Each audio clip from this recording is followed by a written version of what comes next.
తరాలు మారినా తన రాత మారదాయే. ప్రభుత్వాలు మారుతున్నాయి, ముఖ్యమంత్రులు మారుతూ ఉన్నారు. కానీ రాష్ట్రంలో మా బతుకులు మారడం లేదని, రాష్ట్రంలో అట్టడుగు బడుగు బలహీన వర్గాలు ఇంకా మన వైపు చూస్తూ ఉన్నారు అధ్యక్ష. ఏదో న్యాయం జరుగుతుందని, ఈ చట్టసభల్లో ఏదో మా గురించి మాట్లాడతారని, మాకు ఇచ్చినటువంటి హామీలు నెరవేరుస్తారని, మాకు ఇచ్చినటువంటి మరి ప్రామిసెస్ ఖచ్చితంగా ఫుల్ఫిల్ అవుతాయని ఎన్నో ఆశలతోటి అట్టడుగు బడుగు బలహీన వర్గాలు మన వైపు చూస్తూ ఉంటే, ఇక్కడ జరుగుతున్నటువంటి చర్చల్లో మీరు నన్ను దూషిస్తున్నారా, నేను మిమ్మల్ని దూషిస్తున్నారా, గతంలో మీరు ఇచ్చినటువంటి హామీలు నెరవేర్చలేదని వీళ్ళు, మీరు ఇప్పుడు ఎట్లా నెరవేరుస్తారని వాళ్ళు కాదు అధ్యక్ష. వాళ్ళు నెరవేర్చలేదు, వాళ్ళు రాష్ట్రాన్ని ధ్వంసం చేసిండ్రు, రాష్ట్రాన్ని పూర్తిగా నాశనం చేసిండ్రు, ఇచ్చిన హామీలు నెరవేర్చలేదని కదా వాళ్ళని ఓడగొట్టారు అధ్యక్ష. ఈరోజు మరి మీరు ఇచ్చినటువంటి హామీలు నమ్మి ప్రజలు ఈరోజు మిమ్మల్ని ఓట్లేసి వీళ్ళు గెలిపించారు కదా, ఏ రకంగా మీరు ఇచ్చినటువంటి హామీలు నెరవేరుస్తారో చెప్పాల్సిన బాధ్యత మీ మీద కూడా ఉన్నది కదా అని చెప్పేసి నేను మీ ద్వారా తెలియజేస్తా ఉన్నాను అధ్యక్ష. ఇది రాజకీయ వేదికను ఇక్కడ చట్టసభల్లో మనం ఇక్కడ మాట్లాడుతున్నది ప్రజలకు ఉపయోగపడే విధంగా మనం చర్చ ఉండాలి తప్ప ఇలాంటి మరి అనవసరమైనటువంటి సమయాన్ని వృధా చేస్తూ ఉన్నారు. మరి ప్రభుత్వ సమయాన్ని మరి at the Exchequer of the government ఉన్నారు అన్న సంగతి నేను మరొకసారి తెలియజేస్తా ఉన్నాను అధ్యక్ష. అంతేకాదు అధ్యక్ష, ఈరోజు గవర్నర్ ప్రసంగం కూడా ఒకసారి మీరు చూసినట్టయితే అధ్యక్ష, గవర్నర్ ప్రసంగం అంతా కూడా పూర్తిగా మీ హామీలను మీరు ఇచ్చినటువంటి మేనిఫెస్టోని చదివించారు కదా, మరి బడ్జెట్లో ఎందుకు చదవలేకపోయినారు అధ్యక్ష? బడ్జెట్కి వచ్చేసరికి మీరు ఎందుకు తప్పించుకునే ప్రయత్నం చేస్తూ ఉన్నారు అధ్యక్ష? బడ్జెట్లో ఎక్కడ కూడా మీరు ఇచ్చినటువంటి హామీలు మేనిఫెస్టోలు కాకుండా మీరు ఏదో ఒక రకంగా మాయ చేసే ప్రయత్నం చేశారు, ఏదో ఒక రకంగా మరి ప్రజల్ని మభ్యపెట్టే ప్రయత్నం చేశారు, ప్రజల్ని మోసం చేసేటువంటి ప్రయత్నం చేస్తున్న సంగతి నేను ఒకసారి తెలియజేస్తా ఉన్నాను అధ్యక్ష. అధ్యక్ష ఒకసారి ఇట్రమ్మా అధ్యక్ష, మీ ద్వారా గౌరవ ముఖ్యమంత్రి గారికి, ఎందుకంటే ఫైనాన్స్ మినిస్టర్ గారు లేరు కాబట్టి గౌరవ ముఖ్యమంత్రి గారికి కాంగ్రెస్ పార్టీ మేనిఫెస్టోను కూడా పంపిస్తున్నారు అధ్యక్ష. బహుశా వారు మరి మొన్న ఇచ్చినటువంటి బడ్జెట్ ప్రసంగంలో మర్చిపోయినట్టున్నారు. వారు ఇచ్చినటువంటి హామీలు ఎన్ని ఉన్నాయో 412 హామీలు, 6 మరి అదే గ్యారంటీల స్కీముల గురించి పూర్తిగా మర్చిపోయినట్టున్నారు. విస్మరించారా, మర్చిపోయారా ఒకసారి గుర్తు చేయడానికి కోసం నేను ఈ రకంగా వారికి ఒకసారి మేనిఫెస్టో ఇచ్చి నేను గుర్తు చేస్తున్న సంగతి నేను తెలియజేస్తాను అధ్యక్ష. అధ్యక్ష ఈరోజు ఒక్కసారి మీరు చూసినట్టయితే అధ్యక్ష, మరి గౌరవ ఫైనాన్స్ మినిస్టర్ ఈరోజు ఇక్కడ లేరు అధ్యక్ష. ఈరోజు ట్యాక్స్ రెవెన్యూలో 20,100 రూపాయలు పెంచుతున్నారు అధ్యక్ష. మీరు ట్యాక్స్ రెవెన్యూలో 20,100 రూపాయలు పెంచుతున్నారంటే మళ్ళీ ప్రజల మీద భారం మోపుతున్నారు, ట్యాక్సులు పెంచుతారు. ఏ ట్యాక్సులు పెంచుతారో చెప్పాల్సినటువంటి అవసరం ఉన్నది అధ్యక్ష. ఈరోజు కేవలం 20,000 రూపాయలు ఈ రాష్ట్ర రెవెన్యూను పెంచాలంటే మళ్ళీ కళ్ళు సీసాల మీద పెంచుతారా, రిజిస్ట్రేషన్ దస్త్రాల మీద పెంచుతారా, లేకుంటే మీరు ఏ రకంగా ఈరోజు ఈ రెవెన్యూను పెంచే ప్రయత్నం చేస్తారో చెప్పాల్సినటువంటి అవసరం ప్రజలకు ఉన్నది అధ్యక్ష. అంతేకాకుండా అధ్యక్ష, ఓపెన్ మార్కెట్లోనంట గత ప్రభుత్వము గత సంవత్సరం 40,000 కోట్ల రూపాయలు అప్పు తీసుకొస్తే మేము అంతకన్నా గొప్పోళ్ళం కదా, అంతకన్నా మేము గొప్పోళ్ళం ఛాంపియన్లం కదా, 60,000 కోట్ల రూపాయలు అప్పు తీసుకొస్తామని బయలుదేరిన అధ్యక్ష. 60 కాదు అధ్యక్ష, 65,000 కోట్ల రూపాయలు, 65,000 కోట్ల రూపాయలు అప్పు తీసుకొచ్చి మళ్ళీ పప్పు కూడా పెడతారంట. మళ్ళీ 65,000 కోట్ల రూపాయలు అప్పు తీసుకొచ్చి పప్పు కూడా పెడతామని చెప్పడానికి ఈ ప్రభుత్వానికి ఏ రకంగా ధైర్యం ఉంది, ఏ రకంగా మళ్ళీ రీపేమెంట్ చేస్తారు దాని గురించి చెప్పరు అధ్యక్ష. మరి వారు ఇచ్చినటువంటి హామీలు అయితే కేవలం 6 గ్యారంటీలు వీళ్ళు తీర్చడానికి 1,51,000 కోట్లు వస్తే దాంట్లోకి వెళ్ళి కేవలం మరి 50,000 రూపాయలు మాత్రమే మీరు ఈరోజు 50,000 కోట్లు మాత్రమే ఈరోజు కేటాయించడం చాలా శోచనీయం అధ్యక్ష. మరి నేను ఒకటి అడుగుతా ఉన్నాను అధ్యక్ష, మరి ఈ రకంగా 6 గ్యారంటీలకే 1,50,000 కోట్లు అవుతా ఉంటే ఇంకా 412 హామీలు పెండింగ్లో ఉంటే 412 హామీల గురించి మాట్లాడకుండా మీరు ఇచ్చిన 6 గ్యారంటీలకు సరిపోయినటువంటి బడ్జెట్ని పెట్టి ఈరోజు ఈ రకంగా ప్రజల్ని ఎందుకు మోసం చేస్తూ ఉన్నారో చెప్పాల్సినటువంటి మరి అవసరం ఉంది అధ్యక్ష. 2,70,000 కోట్ల బడ్జెట్ని మీరు ప్రవేశపెట్టారు, కానీ దాంట్లో క్యాపిటల్ ఎక్స్పెండిచర్ మళ్ళీ గత ప్రభుత్వం లాగానే 29,000 కోట్లే పెట్టారు అధ్యక్ష. మరి ఎంత అన్యాయం అధ్యక్ష ఇది. క్యాపిటల్ ఎక్స్పెండిచర్ కేవలం 29,669 మాత్రమే పెట్టారు అధ్యక్ష. అంటే గత ప్రభుత్వంతో మాత్రమే వాళ్ళ తోర నడుస్తున్నారు. ఎందుకంటే మీరు వారు ఒకటే, గతంలో కలిసి పనిచేశారు, గతంలో కలిసి క్యాబినెట్లో పనిచేశారు కాబట్టి ఈరోజు కూడా మీరు కలిసి పనిచేస్తూ ఉన్నారు. ఇద్దరు ఆడుతున్నటువంటి జగన్ నాటకం ఇది. నేను తిట్టినట్టు చేస్తా, నువ్వు ఏడ్చినట్టు చేయమన్నట్టుగా వీళ్ళు మాట్లాడుకొని వాళ్ళు ఒకళ్ళేమో వాకౌట్ చేస్తారు, వీళ్ళేమో ఈరోజు సభను ఇచ్చేసేసి అటెన్షన్ తీసుకునే ప్రయత్నం చేస్తున్నారు. కానీ వాళ్ళు ఈ రాష్ట్రాన్ని ఏ రకంగా ప్రజల్ని మోసం చేశారో, ఈ రాష్ట్ర ప్రజానీకాన్ని ఏ రకంగా అన్యాయం చేశారో అదే తోవలో ఈరోజు కాంగ్రెస్ పార్టీ కూడా అదే తోవలో వెళ్తున్న సంగతి నేను గుర్తు చేస్తా ఉన్నాను. అధ్యక్ష ఒకసారి ఆలోచన చేయండి. ఏ రకంగా చూసినా కూడా వీరు ఇచ్చినటువంటి బడ్జెట్ బాధ్యత వీళ్ళ మీద ఉన్నది. మరి ఈరోజు మీరు ఇచ్చినటువంటి హామీలు లక్షల కోట్ల రూపాయల హామీలు ఈరోజు 50,000 60,000 రూపాయల తోటి మీరు ఏ రకంగా దాన్ని పూర్తి చేస్తారో చెప్పాల్సినటువంటి బాధ్యత వీళ్ళ మీద ఉన్నది అధ్యక్ష. రెవెన్యూ కూడా కేవలం 20,000 రూపాయలు పెంచారు. అది వస్తుందా రాదో తెలియదు అధ్యక్ష. మరి ఏ రకంగా పెంచుతారో కూడా తెలియదు అధ్యక్ష. మరి ఈ రకంగా పూర్తిగా ప్రజల్ని మోసం చేసే మోసపూరితమైనటువంటి బడ్జెట్, ప్రజల్ని మభ్యపెట్టే మోసపూరితమైనటువంటి బడ్జెట్ అని చెప్పి నేను సభాముఖంగా తెలియజేస్తా ఉన్నాను అధ్యక్ష. ఇది కేవలం అంతేకాదు అధ్యక్ష, మీరు ఒకటిగా తీసుకుంటే ఈరోజు కేటాయింపులు చూడండి అధ్యక్ష. వ్యవసాయ రంగం తీసుకుందాం అధ్యక్ష. 2 లక్షల రుణమాఫీ చేయాలంటే 35,000 కోట్లు కావాలి అధ్యక్ష. 2 లక్షల రుణమాఫీ మీరు ఏ రకంగా చేస్తారో మరి రాష్ట్రం ప్రజలకు చెప్పాల్సిన అవసరం ఉంది అధ్యక్ష. 2 లక్షల రుణమాఫీ గురించి మీరు ప్రస్తావించారు కానీ దానికోసం ఎంత ఫండ్ అలొకేషన్ చేశారో చెప్పలేదు అధ్యక్ష. అదే మాదిరిగా రైతు బంధులో మీరు ఇవ్వాల్సినటువంటి మీరు ఆ రోజు మీ మేనిఫెస్టో చెప్పినటువంటి అంశాలు అధ్యక్ష, 2 లక్షల రుణమాఫీ, 15,000 రూపాయలు రైతు భరోసా, 12,000 కౌలు రైతులకు ఆసరా, 500 రూపాయలు పంటకు బోనస్, 3 లక్షల వరకు వడ్డీ లేని రుణాలు, వ్యవసాయానికి 24 గంటల ఉచిత కరెంటు, ఎరువుల మీద సబ్సిడీ అట, ఇన్పుట్ సబ్సిడీ అట, వీటన్నిటికీ ఇచ్చింది కేవలం 19,776, 19,746, 19,746 కేవలం రైతు బంధుకు సరిపోవు అధ్యక్ష. ఈరోజు రుణమాఫీ ఎట్లా చేస్తారు, 500 రూపాయల పంట బోనస్ ఎట్లా ఇస్తారు, కౌలు రైతులను ఎట్లా మీరు 12,000 రూపాయలు ఇవ్వగలుగుతారు? మరి ఎంతమంది కౌలు రైతులను మీరు ఐడెంటిఫై చేసిండ్రు అంటే కేవలం మీరు అధికారం కోసం, గద్దె కోసం, కుర్చీ కోసం ప్రజల్ని మోసం చేసి మాయ చేసి ఈరోజు కేవలం అధికారంలోకి వచ్చిర్రు తప్ప ఎక్కడ కూడా మీకు ఈరోజు మరి ఇచ్చినటువంటి అంకెల మీద ప్రవేశపెట్టినటువంటి బడ్జెట్ మీద మీకు పొంతన లేకుండా అంకెలు ఉన్నాయి అధ్యక్ష. అంతేకాదు అధ్యక్ష, ఒక సీజన్కు ఎకరానికి 5,000 రూపాయల చొప్పున మనం చెల్లిస్తేనే 6,889 కోట్లు కావాలి అధ్యక్ష. ఏడాదికి 2 సీజన్లు 5,000 తోటి పంట మీరు చెల్లిస్తే 13,778 కోట్లు కావాలి అధ్యక్ష. అదే ఒక సీజన్ ఎకరాకు 7,500 మీరు ప్రామిస్ చేసినట్టు చెల్లించాలంటే 10,333 కోట్లు కావాలి అధ్యక్ష. అంటే ఏడాదికి 2 సార్లు మీరు ఒప్పుకున్న దాని ప్రకారం రైతు బంధు చెల్లించాలంటే అది 20,000 కోట్ల పైగా అవసరం ఉంటుంది అధ్యక్ష. కేవలం రైతు బంధుకి 20,000 కోట్లు మీరు ఇవ్వాలనంటే మీరు ఏ రకంగా రుణమాఫీ చేస్తారు అధ్యక్ష? ఈరోజు 1,00,000 రూపాయల రుణమాఫీ చేయాలంటేనే దాదాపు 20,000 కోట్ల రూపాయలు పైచీలకు అవసరం ఉంటుంది అధ్యక్ష. అదే ఈరోజు గత ప్రభుత్వం రుణమాఫీ చేయడానికి 19,000 కోట్ల రూపాయలు చెల్లిస్తేనే పూర్తిగా రుణమాఫీ చేయలేకపోయింది అధ్యక్ష. దానికి దాదాపు 29,61 లక్షల మందికి రైతులకి. మరి ఈ రకంగా మీరు 2 లక్షల రూపాయలు రుణమాఫీ చేయాలంటే దాదాపుగా 35,000 కోట్ల రూపాయలు అవసరం పడుతుంది అధ్యక్ష. వాయిదా పద్ధతిలో ఇద్దామన్నా దానికి కూడా మీరు ఇప్పటివరకు అలొకేషన్ చేయలేదు, దాని మీద ఇలాంటి మీరు క్లారిఫికేషన్ ఇవ్వలేదంటే ఏ రకంగా మీరు ముందుకెళ్తారు? ఏ రకంగా మీరు కేవలం ప్రజల్ని మోసం చేయడం కాదా? ఇప్పటికైనా ప్రజానీకానికి క్షమాపణ చెప్పాల్సిందిగా మేము డిమాండ్ చేస్తున్నాం అధ్యక్ష.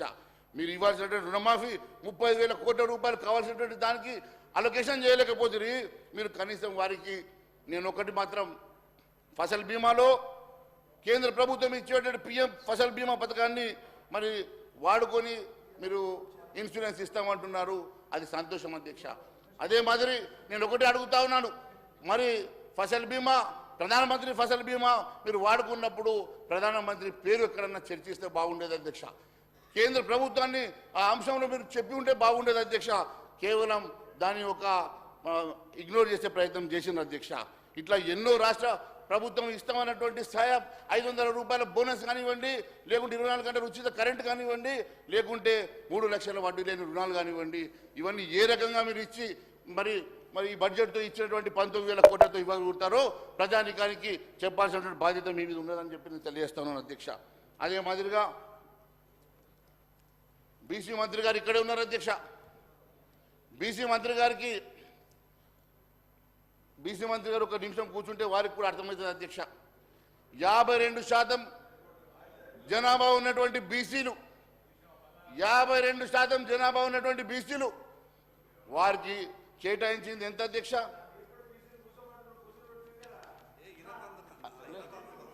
అరే మీరు మా దగ్గరకు వస్తే మేము ముఖ్యమంత్రి చేద్దాం కదా, మీరు గట్ట చేస్తారు. ఎన్నికల సమయంలో మీరు ఇచ్చినటువంటి హామీలు చూడండి అధ్యక్ష. స్థానిక సంస్థలు రిజర్వేషను, బీసీ సప్లాన్ను ప్రవేశపెట్టి బీసీలకు ప్రత్యేకమైన నిధులు ఇస్తామని చెప్పారు. 5 ఏళ్లలో బీసీలకు 1,00,000 కోట్ల రూపాయలు ఖర్చు చేస్తామన్నారు అధ్యక్ష. బీసీ కార్పొరేషన్ ద్వారా ఒక్కొక్కరికి 10 లక్షల రుణ సౌకర్యాన్ని ఇస్తామని చెప్పిన అధ్యక్ష. ఇవన్నీ చెప్పినటువంటి వీళ్ళు 52% ఉన్నటువంటి బీసీ సమాజానికి అన్యాయం చేసిన అధ్యక్ష. వీళ్ళు 10 లక్షల రూపాయలు వీళ్ళు రుణ సాయం చేయాలంటే దానికి కావాల్సినటువంటి మరి ఎన్ని లక్షల కోట్ల రూపాయలు అవసరం ఉంటుందో మరి ఇవన్నీ కూడా ఏ రకంగా సమకూరుస్తారో మరి చెప్పాల్సిన బాధ్యత ఉన్నది అధ్యక్ష. మరి అదే మాదిరిగా వాళ్ళు కేటాయించిన నిధులు అధ్యక్ష,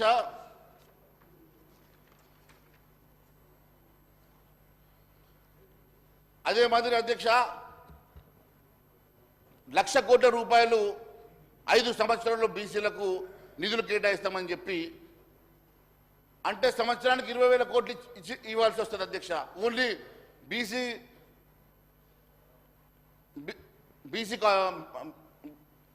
బీసీ సంక్షేమ దీనికి వీళ్ళు ఇచ్చింది కేవలం కేటాయించింది 8,000 కోట్లు మాత్రమే అధ్యక్ష. 82% అత్యధికంగా భారతదేశం ఈ తెలంగాణ రాష్ట్రంలో ఉన్నటువంటి బీసీలకు ఈ రకంగా మీరు మోసం చేయడము మంచి పద్ధతి కాదని చెప్పి నేను తెలియజేస్తా ఉన్నాను అధ్యక్ష. వీళ్ళు కామారెడ్డిలో బీసీ డిక్లరేషన్లో చెప్పింది ఏంది అధ్యక్ష? కుల గణన చేపిస్తా అన్నారు. సరే, కుల గణన ఖర్చు లేని పని కాబట్టి చేపిస్తామంటున్నారు అధ్యక్ష, సంతోషం అధ్యక్ష.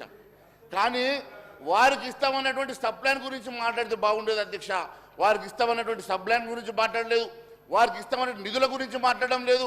పాపం ఆయనకు కూడా సాయంగా ఎవరు ఇద్దరే ఉన్నట్టున్నారు సార్ బీసీ మంత్రులు. కనీసం ఒక 6 బీసీ మంత్రులు ఉండాలా.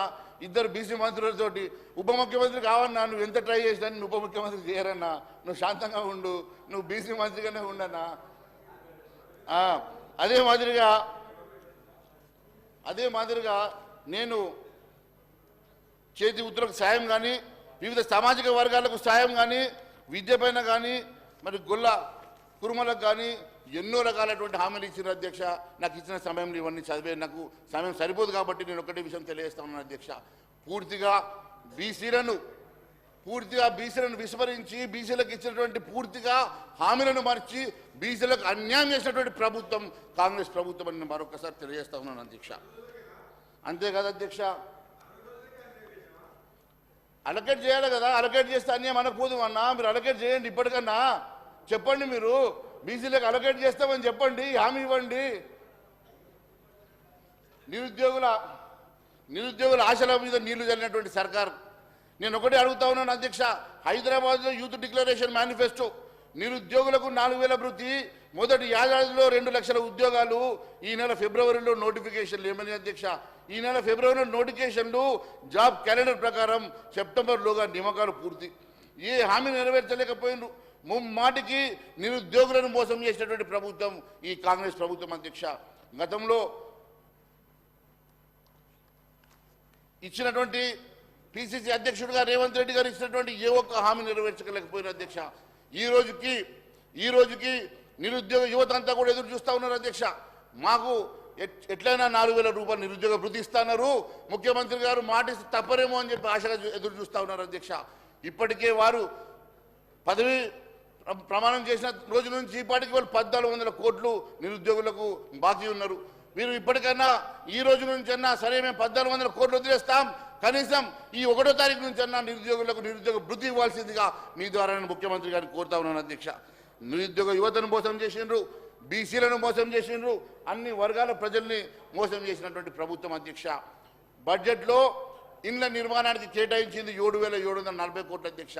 మీరు ఇస్తామని ఎన్న అధ్యక్ష? 3,500 ఇళ్ళు ఒక నియోజకవర్గానికి ఇస్తామన్నారు కదా అధ్యక్ష. 2,000 కోట్ల రూపాయలకు గాను 7,740 కోట్ల రూపాయలు ఈరోజు బడ్జెట్ అలొకేషన్ చేసి మీరు 3 సంవత్సరాలు కూడా పూర్తి చేయలేనటువంటి ఈ స్కీమ్ని ఈరోజే ఈ ఫైనాన్షియల్ ఇయరే పూర్తి చేస్తామన్నట్టుగా ప్రకటనలు పలకడం ఇది ఎంతవరకు న్యాయం అని చెప్పి తెలియజేస్తామని అధ్యక్ష. దీంట్లో ఇంకొక కిటుకు పెట్టిన అధ్యక్ష. దీంట్లో పిఎం ఆవాస్ యోజన సాయం తీసుకుంటామన్నారు కదా అధ్యక్ష. మరి పిఎం ఆవాస్ యోజన సాయం తీసుకున్నప్పుడు ఇంద్రమ్మ పేరు ఎందుకు పెడుతున్నారు అధ్యక్ష? మరి మా స్వర్గీయ మా వాజ్పేయి గారి పేరు కూడా యాడ్ చేయాలని చెప్పేసి నేను గౌరవ ముఖ్యమంత్రి గారిని కోరుతా ఉన్నాను. మరి 1,40,000 రూపాయలు ఆ స్కీమ్లో మీరు యాడ్ అయితే 1,40,000 రూపాయలు మీకు మరి మాఫీ వస్తుంది కదా, మరి దాంట్లో వడ్డీ లేని రుణం వస్తుంది కదా. మీరు పిఎం ఆవాస్ యోజన కింద ఇండ్లు ఇస్తామని చెప్పి పిఎం ఆవాస్ యోజనను వాడుకొని కేంద్ర ప్రభుత్వం నిధులను వాడుకొని మరి కేంద్ర ప్రభుత్వం ఎక్కడ కూడా మీరు ఇక్కడ దీంట్లో మరి మాట్లాడకుండా కనీసం మరి దాని గురించి ప్రస్తావన చేయకుండా దాని గురించి కృతజ్ఞతలు చెప్పకుండా మీరు కేవలం ఈరోజు ఇంద్రమ్మ పేరు పెట్టుకుంటున్నారు కదా, సంతోషం. దాంతోపాటు వాజ్పేయి గారి పేరు కూడా మీరు ఇంక్లూడ్ చేయాలని చెప్పి మేము డిమాండ్ చేస్తా ఉన్నాను అధ్యక్ష.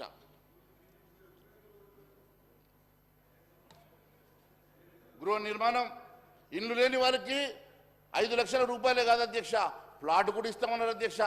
ఏ రకంగా ప్లాట్లు ఇస్తారు అధ్యక్ష? ప్లాట్లు ఎట్లా ఇస్తారు అధ్యక్ష? వీళ్ళు ప్రభుత్వ భూమి ఇస్తారా, ప్రైవేట్ భూమి కొనిస్తారా? ప్రభుత్వ భూమి ఉంటే ఇప్పటికీ ఎన్ని ఎకరాలు, ఏ నియోజకవర్గంలో ప్రభుత్వ భూములు ఎన్ని ఎకరాలు ఉన్నాయో వీళ్ళు కనీసం బేరీజు వేసుకున్నారా? ఇల్లు లేని వారు ఎంతమంది ఉన్నారు, ప్లాట్లు ఎప్పటి నుంచి ఇస్తారో అవి కూడా చెప్పాల్సిన బాధ్యత మీ పైన ఉందని చెప్పి నేను తెలియజేస్తా ఉన్నా అధ్యక్ష. కేవలం మీరు మాటల గారడి, అంకెల గారడితోటి ఈ రాష్ట్ర ప్రజానీకాన్ని మోసం చేస్తున్న మాట వాస్తవం కాదని చెప్పి అడుగుతా ఉన్నాను అధ్యక్ష. ఎంతసేపు ఈరోజు ఎస్సీ బీసీ తర్వాత ఎస్సీలకన్నా న్యాయం చేస్తారనుకున్నా అధ్యక్ష. ఎస్సీలకన్నా న్యాయం చేస్తారనుకున్నా. సాక్షాత్తు ఉప ముఖ్యమంత్రి గారే ఫైనాన్స్ మినిస్టర్గా ఉన్నారు. బట్టి విక్రమార్క గారు కనీసం ఆ సామాజిక వర్గానికి కొంతవరకైనా న్యాయం చేస్తారనుకున్న అధ్యక్ష. వారు హౌస్లో లేరు, వారు ఎక్కడున్నా బహుశా వింటారేమో. మా ముఖ్యమంత్రి గారు టీవీలో చూస్తున్నారు. నేను ఒకటే మాట చెప్తా ఉన్నాను అధ్యక్ష. మరి ఏ ఎస్సీలకైతే మీరు భరోసా ఇచ్చారో ఆ ఎస్సీలకు మీరు ఇవ్వాల్సినటువంటి దళిత బంధు 12 లక్షలు 2 లక్షలు పెంచిస్తాం, 12 లక్షల రూపాయలు ఇస్తామని చెప్పారు కదా. మరి దానికి కావాల్సినటువంటి ఇన్ని లక్షల కోట్ల రూపాయలు సమకూర్చాలి కదా. మరి దానికి ఎంత బడ్జెట్ కేటాయించారని చెప్పి అడుగుతా ఉన్నాను అధ్యక్ష. ఈ బడ్జెట్లో ఎస్సీ సంక్షేమం కోసం మీరు ఇచ్చింది 21,874 కోట్లు గత ప్రభుత్వం ఇచ్చినట్లే అధ్యక్ష. వీళ్ళకి వాళ్ళనే కాపీ కొడతా ఉన్నారు అధ్యక్ష. వాళ్ళు కలిసి ఈ బడ్జెట్ ప్రిపేర్ చేసినట్టుగా ఉన్నది అధ్యక్ష. ఇది వీళ్ళు సెపరేట్గా బడ్జెట్ ప్రిపేర్ చేసినట్టు కనబడతలేదు అధ్యక్ష. వీళ్ళు కలిసి కట్టుగా ఒక నాటకం ప్రకారము మరి ముందుకెళ్తా ఉన్నారు అధ్యక్ష. ఎస్సీ డిక్లరేషన్ చేవెలలో మేనిఫెస్టో హామీలు పోయి మహాత్ముడు అధ్యక్ష బాబాసాహెబ్ అంబేద్కర్ గారి పేరు వాడుకున్నారు అధ్యక్ష. మహాత్ముడు బాబాసాహెబ్ అంబేద్కర్ పేరు వాడుకొని వీళ్ళు అబద్ధం ఆడడానికి సమస్య లేదు అధ్యక్ష. వీళ్ళు ఖచ్చితంగా మీరు ఒకసారి మరి మీ ద్వారా నేను ప్రజానీకానికి తెలియజేస్తా ఉన్నాను అధ్యక్ష. బాబాసాహెబ్ అంబేద్కర్ గారి పేరు వాడుకొని మోసం చేస్తున్న మాట వాస్తవం కదా. 12 లక్షల ఆర్థిక సాయం ఇస్తామని చెప్పినారు కదా. మరి దానికోసం ఎంత బడ్జెట్ అలొకేట్ చేశారో కూడా చెప్పాల్సినటువంటి బాధ్యత మీ మీద ఉన్నది అధ్యక్ష. మీరు దాదాపు 16 లక్షల కుటుంబాలు లబ్ధి చేకూర్చడానికి మీకు 2 లక్షల కోట్ల అవసరం ఉంటుంది అధ్యక్ష. 2 లక్షల కోట్ల రూపాయలు మరి 5 సంవత్సరాల్లో ఏ రకంగా చేకూరుస్తారు, ఏ రకంగా మీరు మరి సమకూర్చుకొని మరి ఎస్సీ సామాజిక వర్గానికి, దళిత సామాజిక వర్గానికి న్యాయం చేస్తారో చెప్పాల్సిన అవసరం ఉంది అధ్యక్ష. ప్రతి బడ్జెట్లో సరిపోయే నిధులు ఇస్తామన్నారు. ప్రతి బడ్జెట్లో మేము ఖచ్చితంగా వారికి ఇచ్చినటువంటి హామీలు నెరవేరుస్తామన్నారు అధ్యక్ష. ప్రతిసారి మోసం మోసం మోసం అధ్యక్ష. వీరు కాకుంటే వారు, వారు కాకుంటే వీరు, ఒకరు కాకుంటే ఒకరు. ఈరోజు తప్పుడు వాగ్దానాలతోటి, తప్పుడు హామీలతోటి ఈ రకంగా వీరు మోసం చేసుకుని అధికారం రావడానికి ప్రయత్నం చేస్తున్నారు తప్ప వాస్తవంగా ప్రజానీకానికి మనకు ఉన్నటువంటి రెవెన్యూ ఎంత, మనం ఏమి ఇవ్వగలుగుతామో ఆలోచన లేకుండా ఇష్టానుసారంగా పదవి ఆకాంక్షగా పదవిలో రావడానికి ఇష్టానుసారంగా మీరు ఈ రకంగా మీరు ఏం sir? What is this? No, I am not dealing. Just కూర్చో. గౌరవ సభ్యుడు మొదటిసారి హాల్లో మొదటి క్వశ్చన్ వేయడమే సంతోషంగా ఉంది. నేను అదే సంతోషంగా ఉంది. అదే మాట్లాడారు. సరే, టీఆర్ఎస్కి భారతీయ జనతా పార్టీ తోటి ఎప్పుడు అలయన్స్ లేకుండే, ఎప్పుడు అలయన్స్ లేదు. ఎప్పుడైనా ఉండే సమస్య లేదు, ఉండే సమస్య లేదు లేదు ఎప్పుడైనా ఎప్పుడైనా ఎప్పుడైనా ఎప్పుడైనా ఎప్పుడైనా అలయన్స్ అంటూ ఉంటే కాంగ్రెస్ పార్టీది టీఆర్ఎస్ పార్టీది విడదీయని బంధం, వారంతా ఒకటే, వారు కలిసి సంసారం చేసిర్రు, కాపురం చేసిర్రు, వాళ్ళు కలిసి కలిసి మంత్రివర్గం పంచుకున్న వాళ్ళు, వారు మంత్రివర్గం పంచుకున్న వారు ఎప్పుడైనా సరే మీరంతా ఒకటి. ఆ పాత రిలేషన్షిప్ చూడు అధ్యక్ష, వీళ్ళు వీళ్ళు వీళ్ళు సబ్జెక్ట్ని డిబేట్ చేయడానికి ఈ రకంగా మాట్లాడుతూ ఉన్నారు. నేను ఒకటే అడుగుతా ఉన్నాను, మాట్లాడదాం. మేము కాళేశ్వరం పోయొచ్చినాం, మీరు అట్లాగా చెప్తా కూర్చో నేను చెప్తాను. కాళేశ్వరం గురించి నేను మాట్లాడతా, మీరు టెన్షన్ పడాల్సిన అవసరం లేదు. అన్నీ మాట్లాడతా, అన్నీ తీసుకొచ్చినా ఇలా ఆధారాలతోనే మాట్లాడతా. కాళేశ్వరం మీరు పిక్నిక్ పోయొచ్చింది కదా, బాగుందా డిన్నర్ లంచ్? పిక్నిక్లో బాగా లంచ్ పెట్టినారా? పొద్దున బ్రేక్ఫాస్ట్ అయితే చూసినాం, అక్కడ లంచ్ కూడా పెట్టినారా లేదా? బువ్వ పెట్టినరా? కదా పిక్నిక్ బాగుందా? పిక్నిక్ మళ్ళీ ఒకసారి తీసుకపోతే సీఎం గారికి ఎప్పుడు మూడు వస్తే అప్పుడు తీసుకపోతూనే ఉంటాడులే, డోంట్ వరీ, మంచోడు సీఎం గారు. అయ్యా, అంబేద్కర్ అభయాస్తంలో మోసం 16 లక్షల కుటుంబాలకు మీరు ఈయన మనవైపు ఆశగా చూస్తున్నారు. దానికి కావాల్సిన 2 లక్షల కోట్ల రూపాయల్లో కనీసం మీరు ఒక 25 కోట్లన్నా వాటి కోసం కేటాయించలేని పరిస్థితి అధ్యక్ష. మీరు ఇవన్నీ తెలిసి మన బడ్జెట్ సరిపోదని తెలిసి కూడా మీరు ఇచ్చినటువంటి హామీల అధ్యక్ష, మీరు ఇచ్చినటువంటి హామీల ప్రకారం ఈ రాష్ట్ర బడ్జెట్ కాదు అధ్యక్ష, దేశ బడ్జెట్ కూడా సరిపోదు. కానీ ఏదో ఒక రకంగా అధికారంలోకి రావాలా, ఏదో ఒక రకంగా మోసం చేయాలా, ప్రజలు మోసపోతూనే ఉంటారు, మేము మోసం చేస్తూనే ఉంటాం అన్నట్టుగా ప్రజల్ని మభ్యపెట్టి అబద్ధం చెప్పి మోసం చేసి మళ్ళీ అధికారంలోకి వచ్చే ప్రయత్నం చేసిండ్రు, అధికారంలోకి వచ్చిండ్రు అధ్యక్ష. కానీ ప్రజలు గమనిస్తున్నారు అధ్యక్ష, ప్రజలు గమనిస్తూ ఉన్నారు, మీ మోసాన్ని గమనిస్తూ ఉన్నారు. ఇది ఎక్కువ కాలము సాగే సంసారం కాదని చెప్పి తెలియజేస్తా ఉన్నాను అధ్యక్ష. అది కాదు అధ్యక్ష, ప్రతి బడ్జెట్లో మీరు ఇచ్చినటువంటి హామీల ప్రకారం ఏం చెప్తా ఉన్నాను అధ్యక్ష.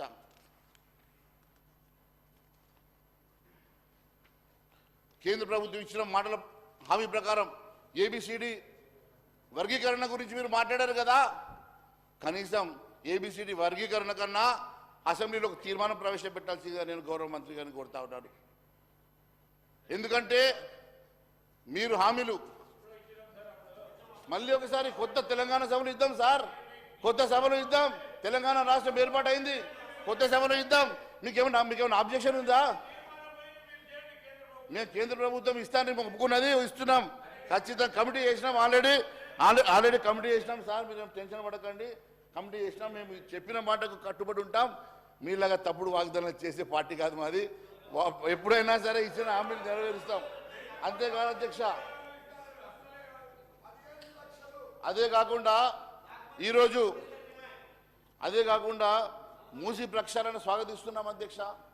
1000 కోట్లు మంజూరు చేశారు అంటే బడ్జెట్లో పెట్టారు ఆ మూసీ ప్రక్షాళన. ఎందుకంటే మేము వాస్తవాలను ఒప్పుకునేటువంటి కన్స్ట్రక్టివ్ అపోజిషన్లో ఉన్నాం కాబట్టి ఖచ్చితంగా దాని మీద మేము ఇది చేస్తున్నాం. కానీ హుస్సేన్ సాగర్ ప్రక్షాళనకు కావాల్సిన నిధులు ఎంత అధ్యక్ష?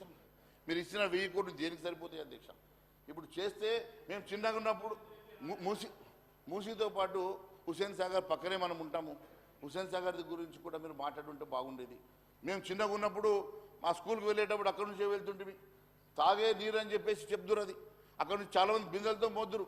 అటువంటి మూసినది ఈరోజు కనీసం పక్కన కూర్చునే పరిస్థితి ఉంది కదా, మరి దాని గురించి కూడా ఆలోచిస్తే బాగుండేది అని చెప్పి మేము తెలియజేస్తూ ఉన్నాం అధ్యక్ష. అదే కాకుండా micro small enterprises cluster development విషయంలో MSC CDP micro small enterprises cluster development ప్రోగ్రాంలో చేనేత పరిశ్రమ మెగా టెక్స్టైల్ పార్క్ కోసం పిఎం మిత్ర, మీరు పిఎం ఆవాస్ యోజన ఇవన్నీ కూడా వాడుకుంటున్నందుకు నేను అభినందిస్తున్నాను. కానీ అధ్యక్ష, ఫార్మాసిటీ హైదరాబాద్ ఇంత పెద్ద ఎత్తున గ్రో అవుతూ ఉంటే ఫార్మాసిటీని ఎందుకు ఔటర్ రింగ్ రోడ్ అవతలకు పంపట్లేదు అధ్యక్ష? ఫార్మాసిటీ ఎందుకు మీరు ఇంకా అక్కడే పెట్టాల్సి వస్తుంది అధ్యక్ష? పొల్యూషన్ గురించి ఇంతగా మాట్లాడుతున్నాం, మరి ఎందుకు ఈరోజు ఫార్మాసిటీని షిఫ్ట్ చేయాల్సినటువంటి, ఆ రోజు ఫార్మాసిటీకి వ్యతిరేకంగా పోరాటం చేసినటువంటి రేవంత్ రెడ్డి గారు మళ్ళీ ఫార్మాసిటీ విషయంలో ఎందుకు ఈరోజు మరి దాన్ని అక్కడి నుంచి షిఫ్ట్ చేయాలని ఆలోచన చేయడం లేదో చెప్పాల్సినటువంటి అవసరం ఉందని తెలియజేస్తా ఉన్నాను అధ్యక్ష. అందుకే అధ్యక్ష మరి ఈరోజు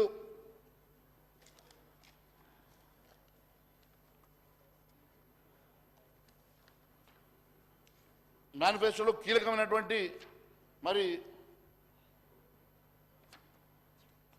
వ్యవసాయ కూలీలకు అధ్యక్ష దాదాపు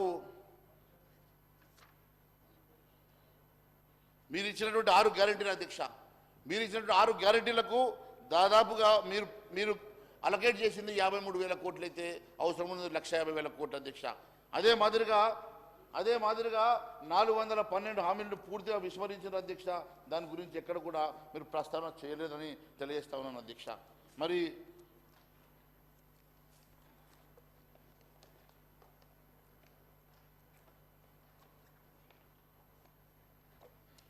ఈరోజు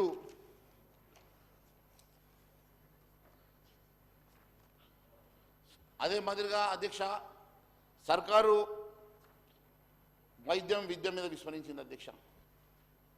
విద్యా వైద్యం గత ప్రభుత్వం ఇచ్చిన అలొకేషన్స్కి దగ్గరగా అలొకేషన్ ఇచ్చింది అధ్యక్ష. గత ప్రభుత్వం ఇచ్చిన అలొకేషన్ ప్రకారం వైద్యం భారతదేశంలోనే చిట్ట చివరి స్థానంలో నిలిచింది అధ్యక్ష. విద్య 23వ స్థానంలో నిలిచింది అధ్యక్ష, 32వ స్థానంలో నిలిచింది అధ్యక్ష. మరి ఈ రకంగా గత ప్రభుత్వం అలొకేట్ చేసిన దానికి దగ్గరగా మీరు అలొకేట్ చేసేసి మీరు వైద్య విద్యని ఏ అట్టడుగు బడుగు బలైన వర్గాలకు అవసరమయ్యేటువంటి మరి విద్యా వైద్యాన్ని ఎందుకు విస్మరిస్తూ ఉన్నారు మరి ఖచ్చితంగా మరి ప్రజలకు తెలియాల్సినటువంటి అవసరం ఉందని చెప్పి నేను తెలియజేస్తా ఉన్నాను అధ్యక్ష. ఈ రకంగా మీరు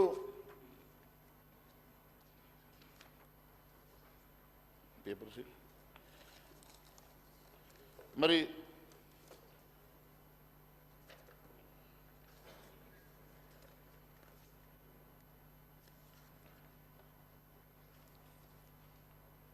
అధ్యక్ష ఈరోజు నేను ఒకటే తెలియజేస్తా ఉన్నాను అధ్యక్ష. నిన్న గౌరవ ముఖ్యమంత్రి గారు కేవలం కాళేశ్వరంకి రాలేదు కాబట్టి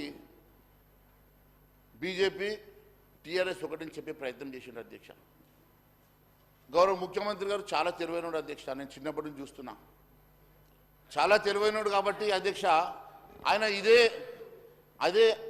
అందుకనే అధ్యక్ష గతంలో కూడా ఇదే ప్రొపగండాని స్లోగన్ని వాడుకుని ఆయన ముఖ్యమంత్రి అయిన అధ్యక్ష. మళ్ళీ ఇప్పుడు ఎంపీ ఎలక్షన్స్ వస్తున్నాయి కాబట్టి మళ్ళీ అదే స్లోగన్ని వాడుకొని ఐదమంటే ఒకసారి పనిచేస్తుంది కానీ మళ్ళీ ఇది పని చేయదని చెప్పి నేను తెలియజేస్తా ఉన్నాను అధ్యక్ష. ప్రతిసారి ముఖ్యమంత్రి గారు సేమ్ ఫార్ములా పనికిరాదు. నేను మీకు విషయం తెలియజేస్తా ఉన్నాను, ఏ రోజు కూడా భారతీయ జనతా పార్టీ టీఆర్ఎస్ తోటి కలిసి పనిచేసే సమస్య లేదు, చేయబోదని చెప్పి తెలియజేస్తా ఉన్నాను అధ్యక్ష. ఏదున్నా సంసారం మీ మధ్యలో ఉన్నది, రిలేషన్షిప్ మీ మధ్యలో ఉన్నది. నేను ఒకటే అడుగుతా ఉన్నాను అధ్యక్ష, మరి నిజంగా కూడా రేవంత్ రెడ్డి గారికి చిత్తశుద్ధి ఉంటే కాళేశ్వరం బోర్డు ఎందుకు అధ్యక్ష? కాళేశ్వరం పోవడానికి ఎమ్మెల్యేలు ఏమన్నా టెక్నికల్ పర్సన్స్ అధ్యక్ష? మాకేమర్థమవుతుంది అధ్యక్ష? మీరేమన్నా ఉంటే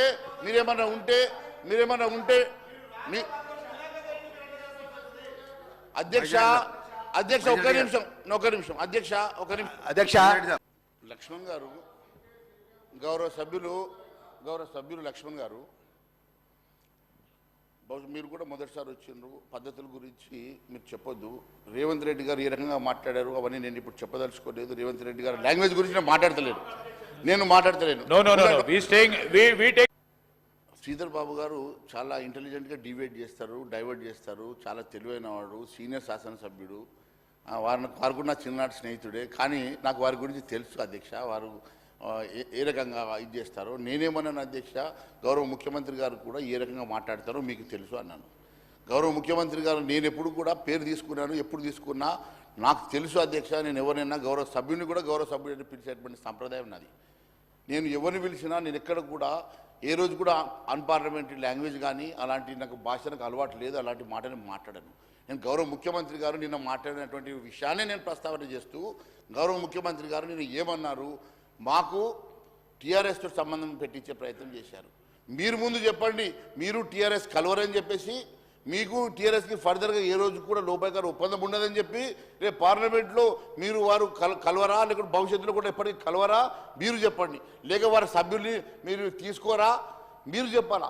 అది మీరు చెప్పకుండా మమ్మల్ని చెప్పమంటే ఎట్లా? మీరు ఈరోజు అధికారంలో ఉన్నారు, మీరు అధికారంలో ఉన్నారు. రేపు అవసరమైతే అలయన్స్ అయ్యేది మీరు, గతంలో అలయన్స్ అయినటువంటి చరిత్ర మీకున్నది. కానీ మీరు చెప్పకుండా ఈ రకంగా మీరు మమ్మల్ని తప్పుదో పట్టించడం ఇది మంచిది కాదని చెప్పి నేను తెలియజేసుకుంటూ గౌరవ ముఖ్యమంత్రి గారు నేను అన్న మాట నేను మళ్ళీ ఒకసారి ప్రస్తావన చేస్తున్నాను అధ్యక్ష. గౌరవ ముఖ్యమంత్రి గారు కేవలం మేము పిక్నిక్కి రాలేదని చెప్పేసి మాకు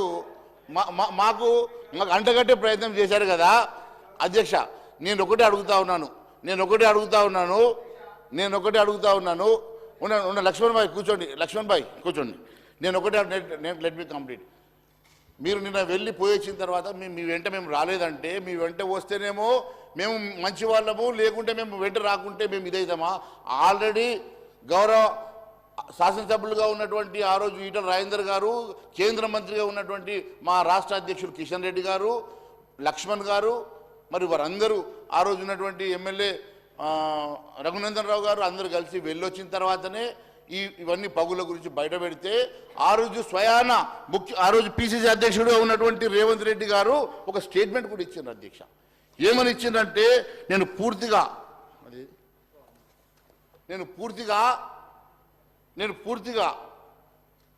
అధ్యక్ష వినండి. అవినీతిని ఆధారాలతో సహా నిరూపించకపోతే రాజకీయాల నుంచి తప్పుకుంటానన్నారు.